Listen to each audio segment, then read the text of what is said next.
오늘 우리에게 주신 하나님 말씀은 빌립보서 4장 10절부터 23절 말씀입니다. 빌립보서 4장 10절부터 23절은 신약 성경 322페이지에 있습니다. 다 같이 봉독하겠습니다.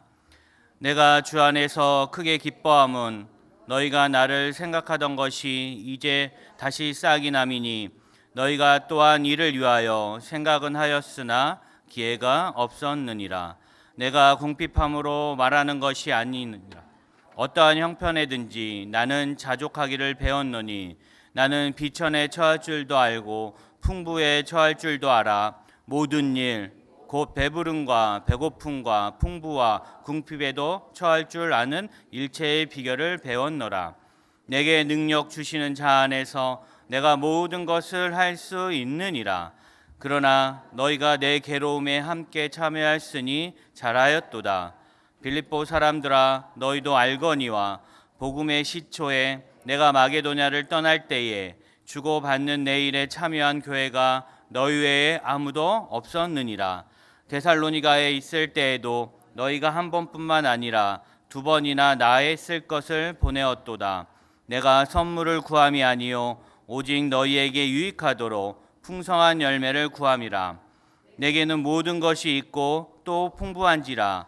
에바브로디도 편에 너희가 준 것을 받음으로 내가 풍족하니 이는 받으실 만한 향기로운 제물이요 하나님을 기쁘시게 한 것이라. 나의 하나님이 그리스도 예수 안에서 영광 가운데 그 풍성한 대로 너희 쓸 것을 채우시리라. 하나님 곧 우리 아버지께 세세 무궁하도록 영광을 돌릴지어다. 아멘. 그리스도 예수 안에 있는 성도에게 각각 문안하라. 나와 함께 있는 형제들이 너희에게 문안하고 너희 성도들이 너희에게 문안하되 특히 가이사의 집 사람들 중 몇이니라. 주 예수 그리스도의 은혜가 너희 심령에 있을지어다. 아멘. 성령의 권능으로 일어나 빛을 발합시다. 아멘.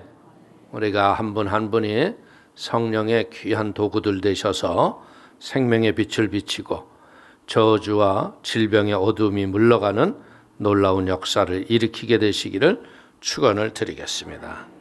우리 빌립보서 4장 10절에서 23절 이제 말씀을 가지고 은혜가 너희 심령에 있을지어다.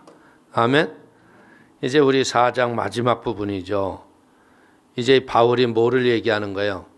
빌립보 성도들의 에바브로디도 편을 통해서 그 선교에 재정 지원을 해주잖아요. 그러면서 감사의 말을 하며 축복을 하는 말이 나오죠. 물질로 인한 감사보다는요, 빌립보 교우들이 그래도 교회를 창립했던 자기를 잃어버리지 않고 어떤 사정은 있었지만 그래도 뒤늦게 또 선교에 물질을 헌신을 해준 것에 감사를 하죠. 물질에 감사하는 것보다 사랑에 감사하는 거예요. 할렐루야. 그러니까 교회는 뭐 하는데요? 교회는 이 사랑의 끈끈한 은혜로 우리가 서로를 지켜주는 거예요. 그리고 이 바울은 이제 무슨 얘기를 하냐면 내가 이 세상을 살아가는 날 동안 자족의 지혜로 스스로 늘 부족함이 없는 은혜의 삶을 살았다. 우리 성도님 한 분 한 분도 뒤돌아보세요. 우리가 돌아보면 참 이거 어떻게 할까? 이제 이거 못 넘어가는데 이 제일 인생에서 힘든 게 뭐냐면 돈 문제예요. 예? 이 돈이 사람 관계도 끊어놓고 돈이 좋았던 여러분들 주의 종과 성도의 관계도 끊어놓는 게 돈이에요. 돈. 근데 이 돈은 뭐냐? 제가 목회를 하면서 느끼는 게 뭐냐? 돈이 있는 걸 쓰는 게 아니더라고요. 없는 걸 창조해서 쓰는 게 하나님의 나라더라고. 아멘? 도저히 이제는 끝났구나. 이건 해결 안 되겠네. 이건 이제 방법을 조절해야겠네. 그런데 이 공급하시는 분이 하나님이에요. 그러니까 우리는 자꾸 뭘 잊어버리냐면요. 하나님의 전능하심을 잃어버리는 거예요. 하나님은 기가 막히게 또 역사를 하세요. 그렇기 때문에 우리 성도님들 혹시 삶에 어려움이 오거나 위축을 받거나 힘든 일이 있을 적에요. 그걸로 포기하지 마시고요. 그때 우리가 할 수 있는 일이 뭐냐면 금식과 기도예요. 작정하고 기도하고 그냥 목숨 걸고 기도하는 거예요. 그러면 일을 행하시고 일을 지어 성취하시는 하나님이 우리에게 좋은 일을 주실 걸 믿기를 축원을 드립니다. 자, 10절 한번 읽어볼까요? 내가 주 안에서 크게 기뻐하면 너희가 나를 생각하던 것이 이제 다시 싹이 남이니 너희가 또한 이를 위하여 생각은 하였으나 기회가 없었느니라. 이 바울이 어떻게 보자면 에바브로 디도편에 온 이 선교의 후원이 마음에 뭐와도 같다고요? 새싹이 나는 것과 같은 기쁨이 된다는 거예요. 저도 선교를 나간 사람 중에 하나인데 선교사의 가장 큰 고민은 뭐냐? 사역 문제도 있지만요. 그보다 앞서는 게 뭐냐면 자녀 양육의 문제예요. 왜? 아이들은 그 때를 지나가면 공부를 할 수 있어요? 없어요? 없잖아요. 근데 이 선교사들을 대부분이 이렇게 조사를 해보면 선교사의 70%가 어디서 선교를 하냐면 그 나라의 큰 도시에서 선교를 해요. 왜? 지방을 사랑하지 않아서가 아니라 도시가 사람이 밀집해서 오거든요. 그러면 그 밀집해서 온 도시에 온 사람들을 양육해서 다시 보내는 거예요. 제가 홍콩에 갔을 적에 그때 보니까 그 정아브람 선교사가 지금은 충청이라는 데에 있지만요. 그 사람이 맨 처음에는 홍콩에 있었어요. 근데 홍콩에서 뭘 하느냐면 홍콩 순복음교회 한쪽 편에 그냥 방 하나를 얻어가지고 중국 그 대도시에서 온 아이들을 무조건 먹여주는 거야. 무조건 먹여주고 재워줘요. 근데 홍콩이요, 굉장히 물가가 비싼 나라예요. 그러니까 공짜로 먹여주니까 공짜에 이길 사람이 있을까요? 공짜를 이기는 사람은 아무도 없어요. 그러니까 오는데 조건이 뭐냐? 조건은 너희들이 예배를 드려야 한다. 예배 뭐 그까짓 거 드리지 뭐. 근데 예배가 그까짓 게가 아니에요. 성령의 일을 하시고 사람을 변화시키는 게 예배예요. 그래가지고 여기서 아이들이 성령을 받고 은혜를 받고 그래가지고 이 아이들이 막 그냥 거기에 제가 보면요 이틀을 기차를 타고 왔대요. 여기서 은혜 받고 이제 파송 받았는데 거기 가가지고서 이제 이 재교육이 있다 그러니까 얘네들이 이틀을 차를 타고 왔어요. 할 말이 없더라고, 할 말이.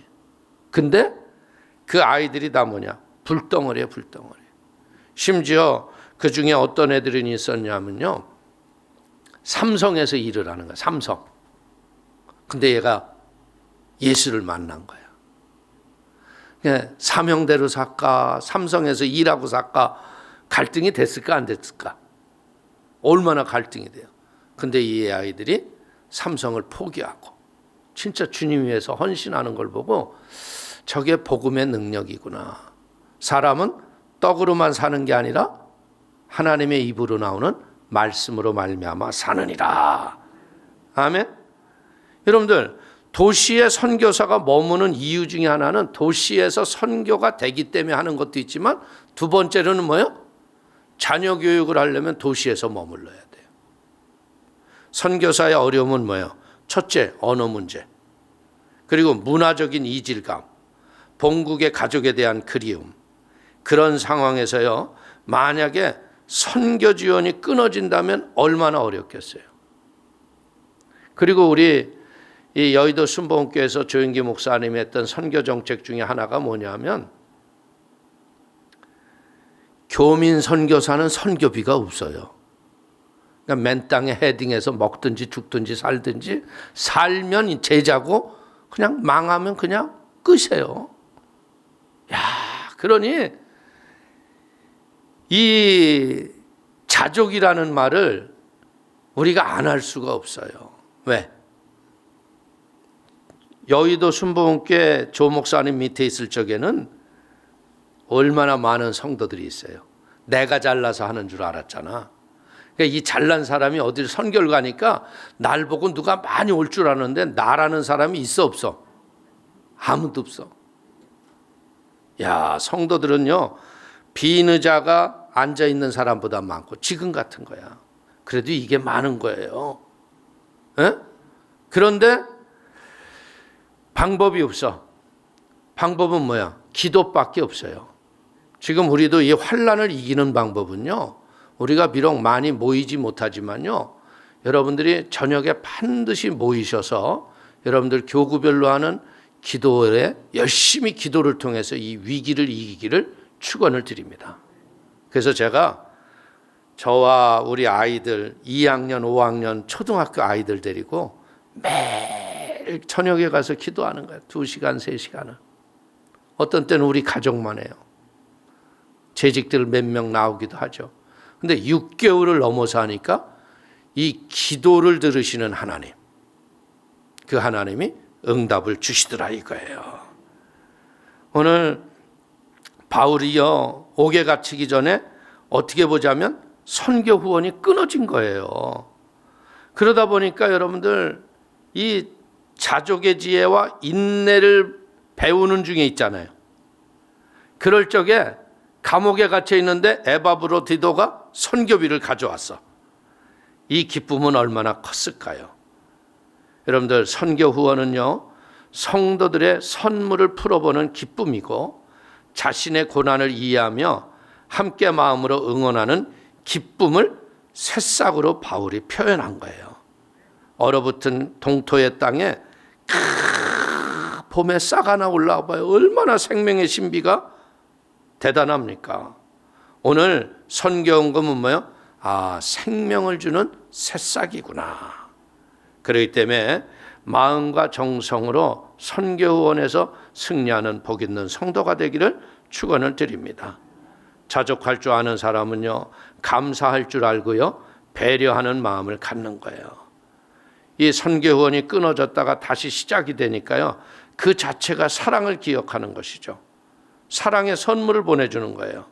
그렇기 때문에 에바브로디도가 대표로 보내면서 다시 시작된 선교헌금을 통해서 고생의 위로와 무거운 마음이 깨끗이 씻어진 거예요.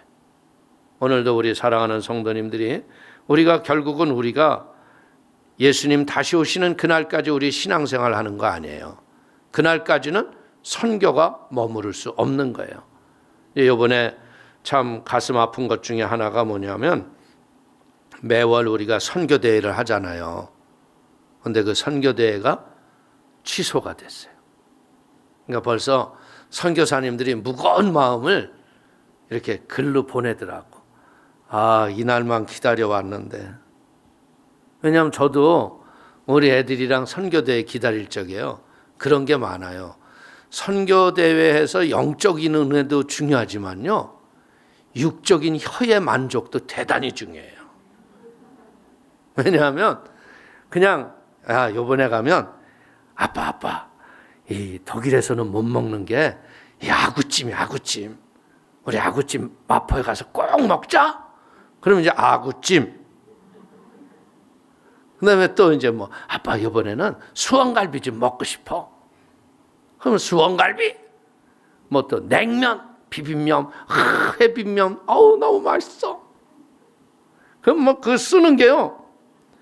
오 줄이 많아. 아빠 붕어빵도 먹어야 돼. 왜 애들은 또 그런 게 좋잖아요. 에? 그래 달고나도 먹을까? 그래.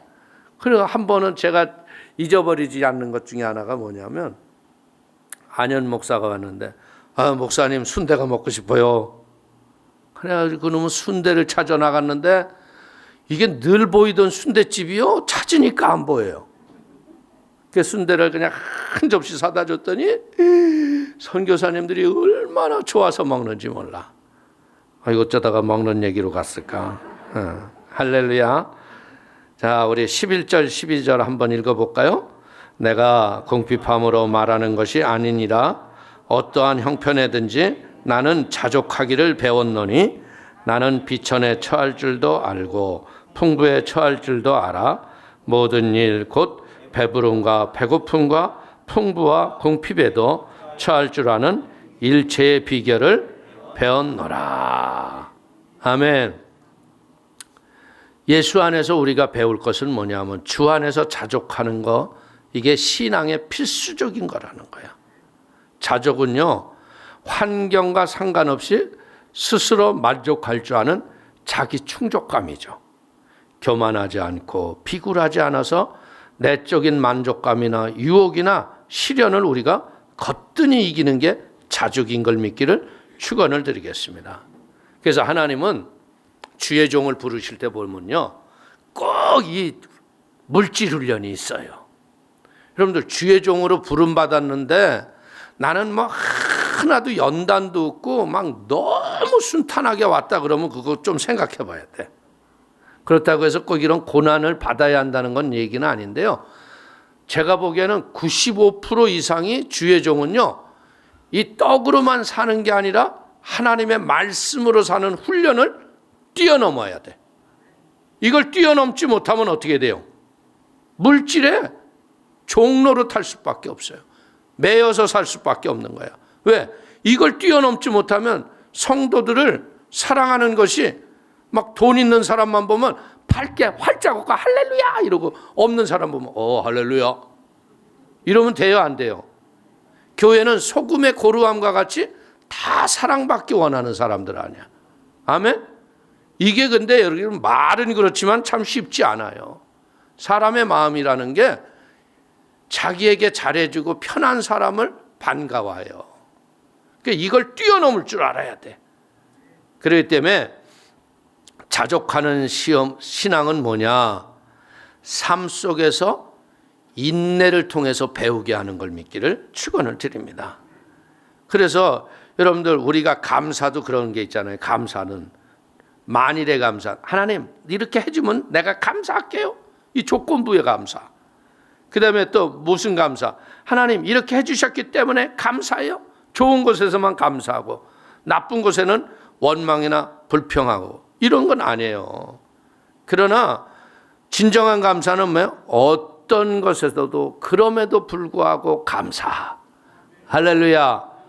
참 교회적으로 볼 적에는 지금 굉장히 어려운 시기죠. 왜? 성도들이 모이라고 하기도 참 내가 힘들어요. 왜? 모였다가 무슨 일 생기면 어떻게 해요? 근데 안 오라고 할 수는 또 없잖아. 그럴 때 예배를 관둡시다 하자니 성령님이 내가 무릎 꿇고 기도하니까 야, 내가 다시 오실 거 연습이야. 이런 환난의 연습을 니네들이 한번 해보는 거야. 그러니까 예배는 그냥 드려라. 참 내가 보니까요, 우리 조영기 목사님이 얼마나 힘드셨을까 저번 주에. 왜? 60년 넘게 그 강단을 지키셨는데 보니까 예배위원들만 쓰고 순서는 그대로 하는데 앞에 아무도 없어. 그러니까 회중석은 비춰줄까 안 비춰줄까? 야, 그래도 담대하게 복음을 선언하시더라.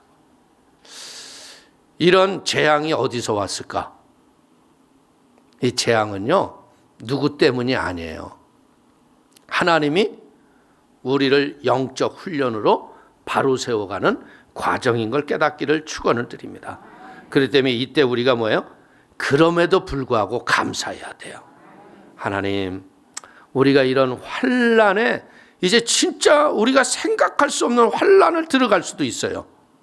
그럴 때도 우리가 버티림을 배우는 하나님의 지혜의 시간이다 이거야. 아멘. 합력하여 선을 이루시는 하나님을 바라보며 우리가 무조건 감사하는 게 진정한 감사예요. 자, 하박국 3장 17절 이하를 한번 볼까요? 비록 무화과 나무가 무성하지 못하며 포도나무에 열매가 없으며 감람나무에 소출이 없으며 밭에 먹을 것이 없으며 우리의 양이 없으며 외양간에 소가 없을지라도 나는 야훼로 말미암아 즐거워하며 나의 구원의 하나님으로 말미암아 기뻐하리로다. 아멘. 기쁨을 빼앗기지 마세요. 우리가 어쩌다가 영생을 얻었어요? 믿음으로 얻은 거야. 근데 우리의 믿음이 흔들리면 어떻게 해요? 우리의 믿음이 흔들리면요, 이런 하나님의 기가 막힐 역사를 다 잊어버리는 거야. 여러분들, 사람이라는 건 살다 보면 이 자족하고 사람에도 불구하고도 어떤 때는 재정의 부족함이라든지 이런 물질의 어려움이 오면, 여러분들, 유다에게 보니까 어떻게 했어요? 생각 속에 예수를 팔려고 하는 마음을 넣었어, 안 넣었어요? 이런 생각이 사단이 한번 딱 갖다 놓으면요, 하나님이 안 보여요. 하나님이 안 보이면 어떻게 돼요? 새 속에 주판 갖다 놓고 막 튕긴다고. 이래서 이것도 안 되고, 이래서 저것도 안 되고, 저것도 이래도 안 되고, 이래도 안 되고. 그러다 보면 어떻게 돼요? 마귀가 춤을 추는 거야. 우리는요, 예수 안에서는 뭘 배우는 거냐? 예수 안에서 제가 배운 것 중에 하나는 뭐냐? 아무것도 없는 자 같으나 모든 것을 가진 자로다. 우리는 주님의 백지수표를 가진 자다. 누가 어떻게 일을 하실지는 몰라요. 어떤 위대한 손길이 우리를 채워주는지는 몰라요. 그러나 채우시는 분은 하나님이시라는 거야. 그러니까 우리는 이 자족의 지혜가 날마다 넘쳐나야 돼. 특별히 어느 때? 어렵고 힘들 때. 어렵고 힘들 때 서로가 자족의 은혜로 믿음으로 나가면 하나님이 채우시고 결국은 함께 웃는 좋은 날이 있다는 거예요. 참, 저희 어렸을 적만 하더라도요, 아직도 기억나는 게 그거예요. 얼마나 못 살았는데. 진짜 못 살았어요. 그러나 저는 우리 집이 그렇게 못 산 집은 아니에요. 중상 이상은 살았어요. 그래도 제가 나가서요, 이틀을 막 벽에다가 끔을 붙였다가 띄었다 씹었던 끔도요, 이 끔 먹을 사람 그러면요, 동네 애들이 나달라고 난리였어. 에? 사탕도요, 이 눈깔 사탕이 이따만 거 있어요. 이렇게 막 입이 안 들어가지고 막 빨던 사탕. 한 번만 빨아볼래? 그래, 한 번만 빨자. 그래서 혓바닥 갖다 한 번씩 다 빨고 그 다음에 또 내가 또 빨아. 이걸 얼마나 더러운 거예요. 그때도 이런 우한 폐렴 같은 거 없었어. 아무리 침을 핥고 이래도. 이게 뭐예요? 환경의 파괴예요. 환경의 파괴. 그렇기 때문에 우리는 믿음으로 이기기를 축원을 드립니다. 자, 13절 한번 읽어볼까요? 내게 능력 주시는 자 안에서 내가 모든 것을 할 수 있느니라. 우리가 자족하는 이유는 뭐예요? 예수가 내 인생의 목표가 되면요, 자족하는 거예요. 여러분들, 마가복음 9장 23절에 뭐라고 그래요? 모든 것을 할 수 있다라고 우리에게 얘기하죠. 할 수 있거든이 무슨 말이냐? 믿는 자에게는 능치 못할 일이 없느니라. 오늘 이 빌립보서 4장 13절 말씀하고 내게 능력 주시는 자 안에서 내가 모든 것을 할 수 있느니라. 이걸 우리가 어느 때 많이 써요? 위기를 당할 적에 이 말을 자주 쓰잖아요. 오늘 우리가 자족한다는 건 뭐예요? 우리에게 능력을 주시는 예수 안에 있는 사람에게 자족이 있다는 거예요.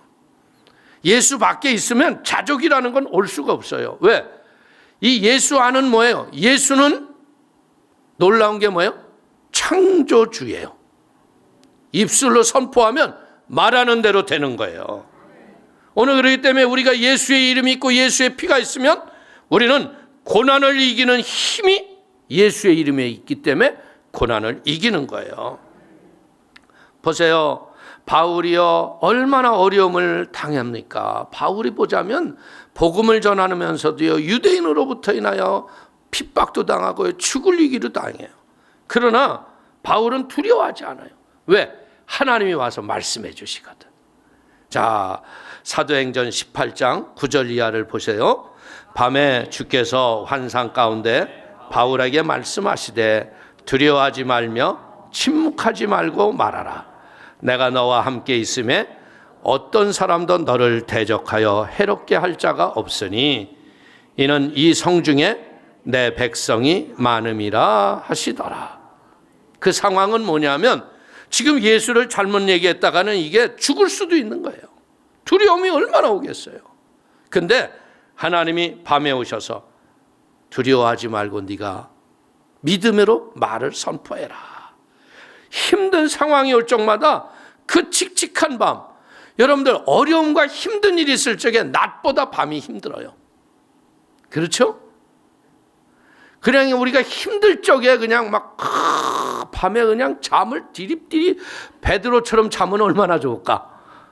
근데 대부분의 사람들이 잠을 자요, 못 자요? 일이 넣어도 안 되고 철이 넣어도 안 되고 막 그냥 다리를 꽈보기도 해보고 벽에 올려보기도 하고 벽에를 갖다가 그냥 허리에 받쳐보기도 하고 별짓을 해도 잠이 와요, 안 와요? 그땐 뭐 하라는 거야? 기도해서 주님의 음성을 들으라는 거야. 기도하면 주님이 말씀하시는 거야. 보십시오. 이 바울이 이제는 로마로 잡혀가기 전에 유대인들이 바울을 죽이려고 결정을 하잖아요. 그랬더니 사도행전 23장 11절에 이렇게 얘기하십니다. 그날 밤에 주께서 바울 곁에 서서 이르시되 담대하라. 내가 예루살렘에서 나의 일을 증언한 것 같이 로마에서도 증언하여 하리라 하시니라. 그러니까 이 바울이요, 목숨 걸고, 여러분들 자기가 죽는 거 알아요, 로마에 가면. 그럼에도 불구하고 복음이 증거되는 일 때문에 가는 거예요. 근데 결국 이런 복음의 열정이 로마를 복음으로 뒤집잖아요. 자, 27장 24절은 뭐라고 얘기합니까? 바울아, 두려워하지 말라. 내가 가이사 앞에 서야 하겠고 또 하나님께서 너와 함께 항해하는 자를 다 내게 주셨다 하였으니. 이야기는 뭐예요? 유라굴로 강풍 앞에서 이제 죽게 생겼어요. 그래가지고 막 두려워 떠는데 사람들이 이제는 어떻게 해요? 배에서 물건들을 다 떨어버리고 자기만 혼자 살려고 막 발버둥을 치고 막 이러니까 두려워하지 말아라. 내가 가이사 앞에 서야겠고 하나님께서 나와 함께하는 자를 다 내게 주시고 한 생명도 빼앗기지 않을 것이라고 말씀하셨다. 그러니까 그때부터 선장 말 들어요, 바울 말 들어요? 지금 대한민국도요, 이 잘못된 이념과 사상으로 빠져서 사람들을 혼돈하는 이 시대에 복음의 말씀을 들으려는 격동기 시대에 우리가 온 거예요.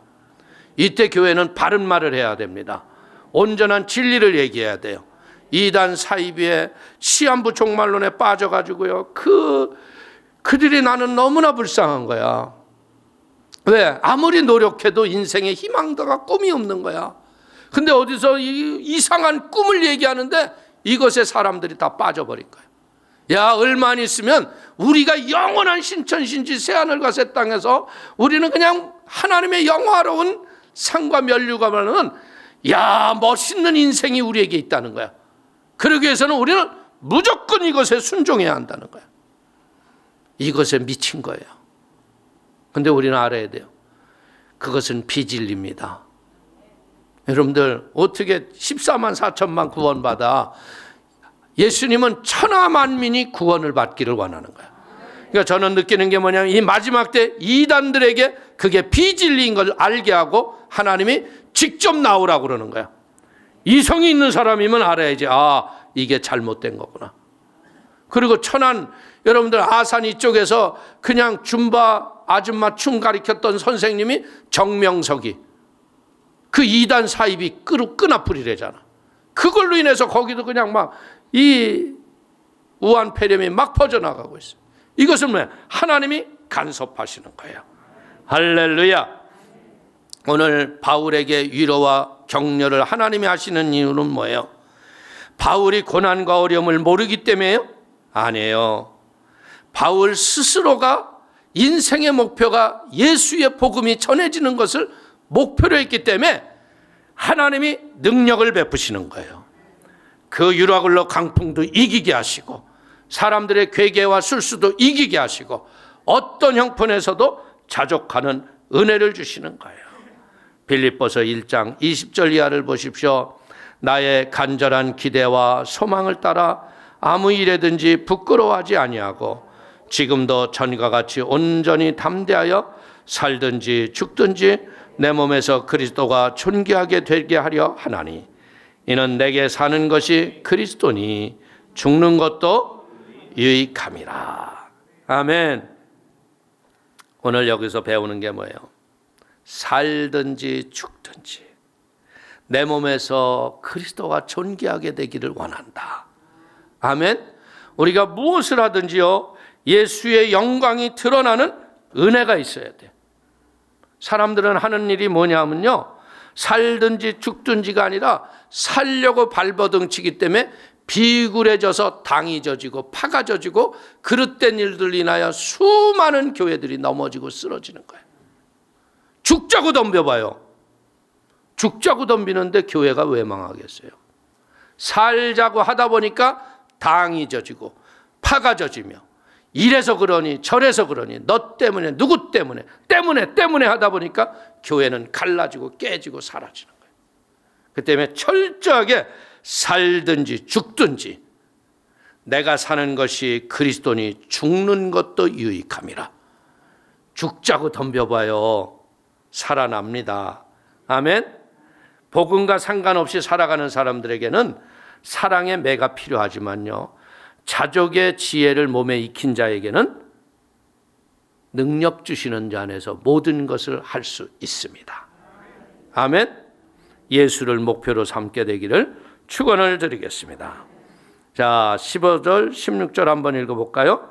빌립보 사람들아 너희도 알거니와 복음의 시초에 내가 마게도냐를 떠날 때 주고받은 내 일에 참여한 교회가 너희 외에 아무도 없었느니라.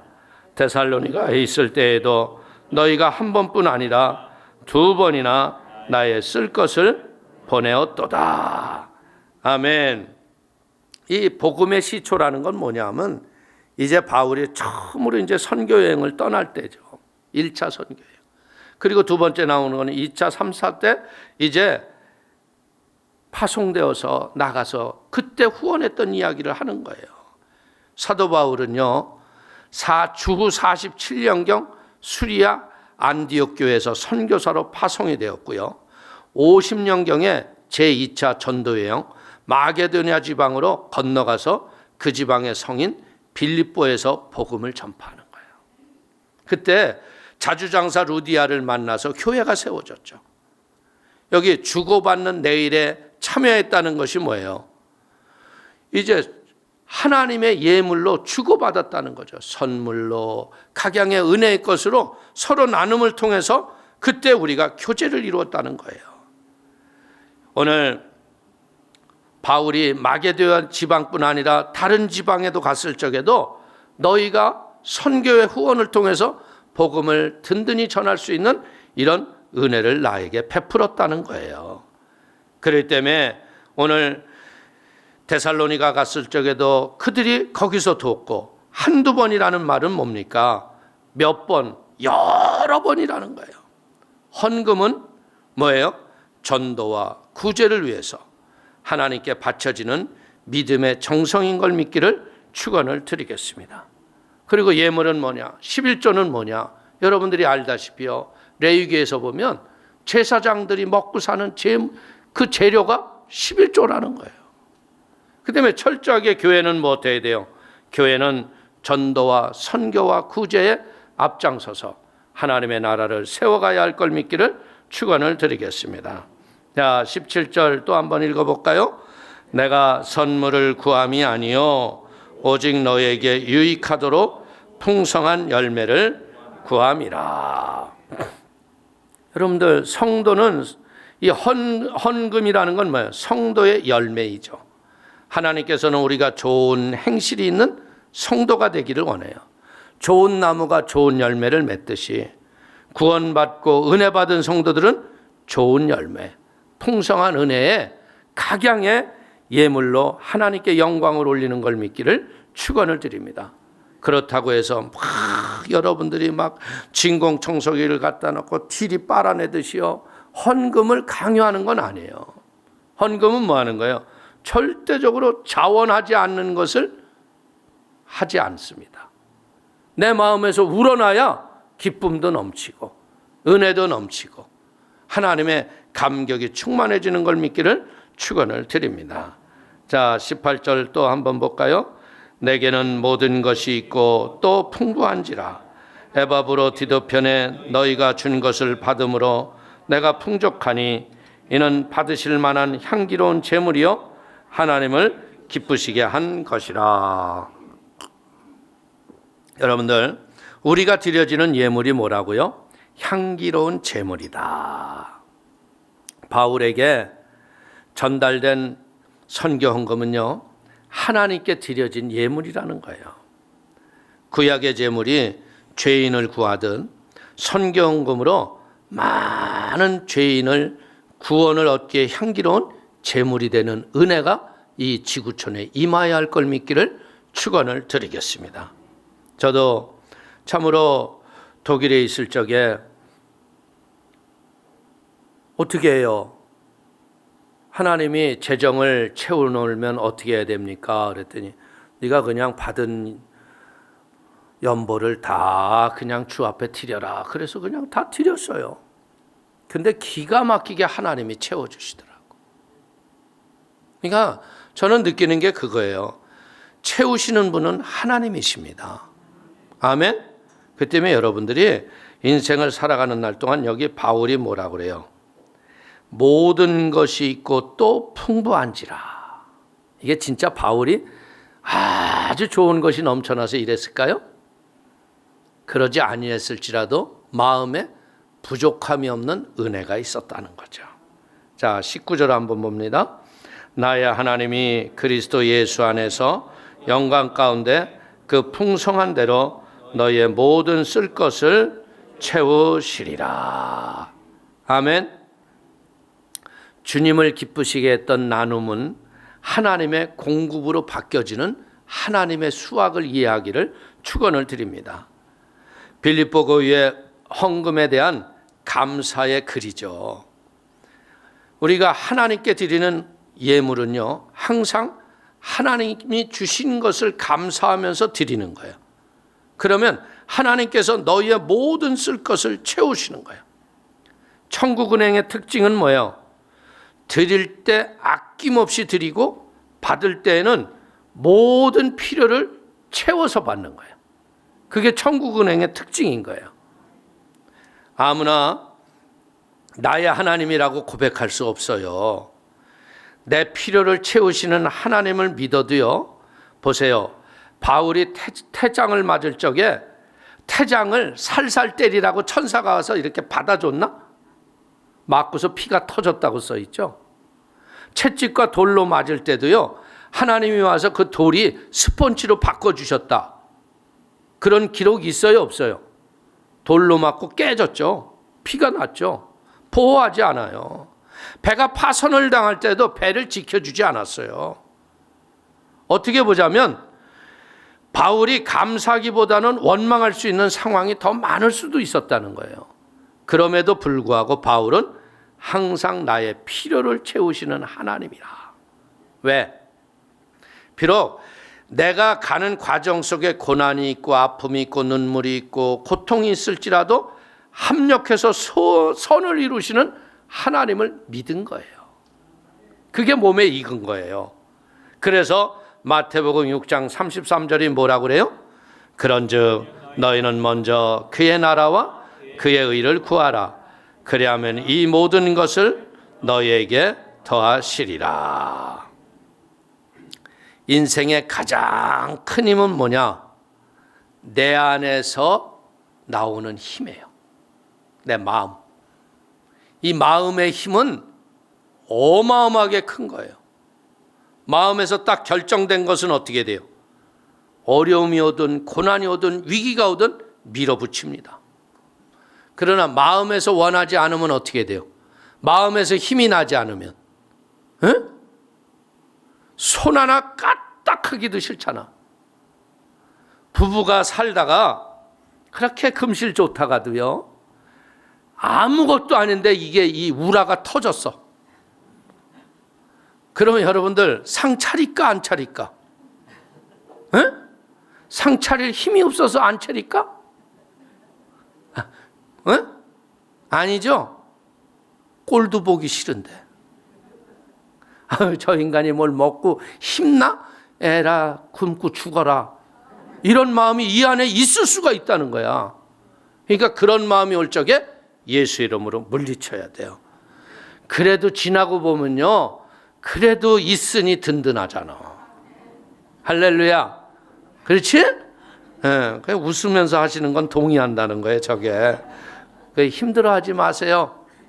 다 만사가 때가 돼서 다 변화될 날이 속히 올 줄로 믿습니다. 그래서 성령의 위로와 믿음의 힘이 모든 것에 자족할 수 있게 하시고 감사하게 하는 거야.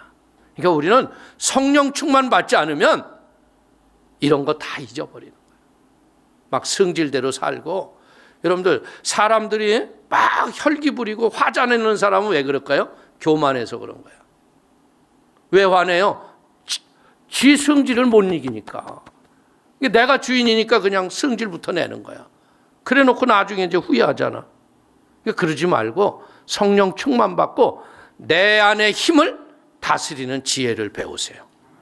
아멘? 내가 나를 다스리면 세상을 다스린다니까.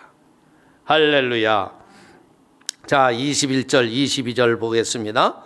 그리스도 예수 안에 있는 성도에게 각각 문안하라. 나와 함께 있는 형제들이 너희에게 문안하고 모든 성도들이 너희에게 문안하되 특히 가이사의 집 사람들 중 몇이시니라.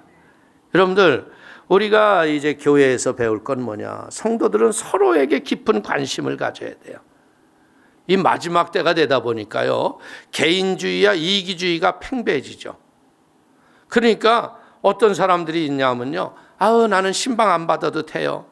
내 믿음은요 내가 스스로 지킵니다. 그리고 신방에 대한 잘못된 생각들이 너무나 많은 것 같아. 신방은 뭐 하는 거예요? 신방은 주의 종이 가서 우리들의 연약함과 부족함을 말씀으로 채우고 함께 관심을 갖는 게 신방이라는 거죠. 여러분들, 요즘에 참 제가 이렇게 보니까 가고 싶어도 가는 게 부담이 되잖아요. 왜? 저분이 또 우한 폐렴균을 갖고 왔으면 어떻게 할까? 이런 두려움이 있잖아. 그러니까 일단 모든 신방을 폐쇄했어. 그러니까 신방을 폐쇄하니까 제일 걸리는 사람들이 누구냐면 병상에 있는 사람들이에요. 어렵고 힘든 사람. 그래서 이렇게 전화하면 그분들이 그런 얘기를 하시더라고요. 목사님 목소리가 그리웠어요. 예배 드린다는 게 얼마나 큰 축복인데. 할렐루야. 그래서 간절히 기도해 드리니까 힘이 납니다. 예? 그 많은 아픈 사람들 믿음으로 집에서 전화하고 신방하는 거예요. 그러니까 전화를 받은 사람들이 하나님의 은혜로 또 일어나는 거예요. 사랑하는 성도님들, 내 신앙 내가 지킨다는 거 이거 잘못된 거예요. 우리는요, 이 복음은 사람을 차별하지 않아요. 하나님은 외모로 사람을 취하지 아니하시고 복음은 모든 믿는 자들에게 미치는 차별 없는 하나님의 의인 걸 믿기를 축원을 드리겠습니다. 보세요. 가이사 집에서 시작했던 몇 명이요, 결국 어떤 일이 일어나요? 황제가 복음을 받아들이는 일이 일어나는 거예요. 한 300년이 지나서 313년에 복음을 선포하잖아요. 참 위대한 겁니다. 여러분들, 그 로마 사람들이 자기 아들을 장가를 보내야 되는데 이 여자를 못 믿는 거예요. 이 처녀가 없는 거예요. 처녀가. 그러니까 처녀가 없으니까 어디 가서 처녀를 데리고 가요? 카다쿰 지하 동굴에 가가지고 예수 믿는 사람 자매를 데리고 오는 거야. 그냥 괜찮아. 우리 집에 와서 그냥 떡두깨비 같은 아들만 낳아줘 이러고 데리고 온 거야. 근데 떡두깨비만 애만 낳는 게 아니지. 이게 이제 내무장관으로 들어앉아서 어떻게 돼요? 그 집안의 모든 키를 운전하는 능력의 선지자가 되는 거야. 주 예수를 믿으라. 그리하면 너와 내 집이 구원을 얻으리라. 보세요. 진짜 복음을 보면요, 여인의 눈물이 가정을 변화시킨 거야. 할렐루야. 그래서 지금도 혹시 눈물 가운데 있는 자매님들 낙심하지 마시고 눈물이 보석이 되고 이제 곧이어 축복이 되는 날이 와요. 아멘. 변화가 속히 옵니다. 그리고 우리가 생각하는 걸 뭐 생각해야 되냐, 아휴, 왜 이렇게 안 변해, 이러지 말고요, 나한테 얘기해야 돼. 얼마나 변한 게 많은데. 변한 걸 생각해봐. 해봐. 그러니까 여러분들 변한 걸 봐봐. 예전에는 교회 가라고 그랬어, 안 가라고 그랬어? 근데 그 교회 가지 못하게 한 사람이 재직이 됐어, 안 됐어? 감사해야지. 에? 좋든 싫든 그냥 뭐 어찌됐든 변화돼 가고 있잖아. 아멘. 그러니까 우리가 더 무엇해야 돼? 더 기도하고 복음의 말씀으로 사람을 변화시키기를 축원을 드리겠습니다. 여러분들, 내가 구원받은 사실이 감격스럽죠? 그러면 나로 말미암아 힘들게 한 사람이 구원받은 사실로 인하여서 못마땅하게 여기면 안 돼요. 교회를 오다 보면, 어머, 알아? 누구도 교회 나왔더라고. 아우, 난 그 사람 있으면 절대 교회 안 갈 거야. 그리고 교회 안 오는 사람 있어요. 그러면 돼요, 안 돼요? 천하만민이 다 구원받아야 할 사람이에요. 아멘. 그럴 때문에요, 하나님의 나라는 어떻게 돼요? 소금으로 고르게 함과 같은 은혜로 우리가 서로 대할 줄 알아야 돼. 자, 여기 만약에 이제 소금을 갖다 딱 넣었어요. 그러면 소금이 다 녹지 않으면 밑에는 더 좀 짜죠. 그러나 소금을 넣는 순간 이거는 짠 물이 돼요, 안 돼요? 위에 있다고 해서 단물이야? 아니죠. 은혜라는 게 바로 그런 거예요. 하나님의 은혜라는 것은 소금으로 고르게 한 것처럼 은혜와 사랑으로 모든 사람을 승리의 열매로 맺어가게 되기를 축원을 드리겠습니다. 자, 23절 마지막 절 읽겠습니다. 주 예수 그리스도의 은혜가 너의 심령에 있을지어다. 은혜는 뭐예요? 은혜. 은혜는 어디 딸 이름이에요? 아니죠. 은혜는 우리 성도가 살아갈 삶의 원동력이에요. 우리가 살아갈 이유가 은혜입니다. 기쁨의 편지 마침표가 너희의 심령에 은혜가 충만할지어다. 우리 사랑하는 성도님들, 이 바울이 쓰는 모든 서신서 중에 한 번도 빠지지 않는 말이 은혜의 충만함이 있을지어다. 아멘.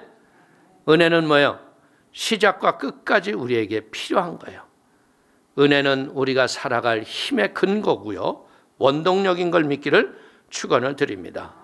은혜의 최절정은 십자가의 죽음으로, 하나님의 은혜는 죄악으로 죽을 우리를 그리스도의 죽음으로 살리신 걸 믿기를 축원을 드리겠습니다.